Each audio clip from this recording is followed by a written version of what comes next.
Vet aquí que una vegada hi havia un pastoret que tenia fred i se li estava acabant la llenya pel foc. Tot decidit, el pastor va agafar la seva destral i va sortir cap al bosc a buscar llenya.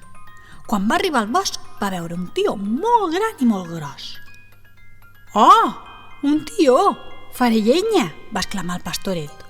En alçar la destral va sentir que una veu li deia «Ai, ai, ai, ai, ai, que em faràs mal! Sóc el tió!». El pastor, tot sorprès, li va dir «Qui dius que ets?».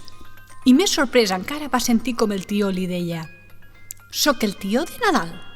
«El tió de Nadal?», va respondre el pastor. «I què vols?». I el tió li va dir «Vull venir a casa teva». I el pastor el va carregar a la seva espatlla i se'l va emportar cap a casa. En arribar, va deixar el tió a terra i llavors aquest va tornar a parlar. «Tinc fred, molt fred». El pastoret va anar a buscar una manta i el va tapar. «Gràcies», li va dir el tió. «Ara tinc gana, molta gana, vull menjar». El pastor va anar a buscar menjar per donar-li al tió. Li va portar el que va trobar a la cuina, galetes, pomes, mandarines, nous, castanyes. Deixant-li el menjar a terra, al davant de la seva boqueta li va dir «Té, tió, menja tot el que vulguis, bon profit». «Moltes gràcies», li va dir el tió. El pastor va tornar a sortir a la muntanya, d'on havia d'anar amb els seus xais. Durant molts dies, el pastor va tenir cura del tió. Li va posar menjar cada dia i el va tenir ben tapat amb la manta perquè no agafés fred.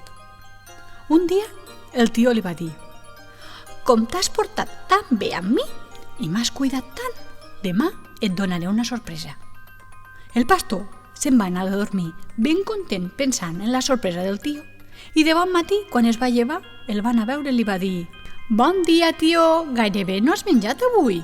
I el tió li va respondre «Bon dia, pastoret, és que tinc mal de panxa, has d'anar a buscar un bastó i et donaré la sorpresa».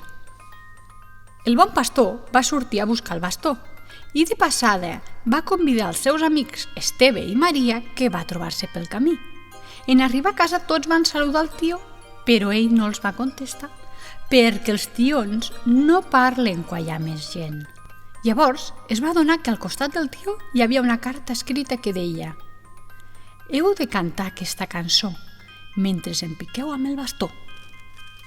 Caga, tió, tió de Nadal, no caguis arengades que són salades, caga torrons que són molt bons, si no cagues un bon munt, garrotades al damunt. El pastor i els seus amics van anar dient la cantarella tot picant i en aixecar la manta es van trobar que el tió els hi havia cagat regals i llaminadures. I conte contat, aquest conte s'ha acabat.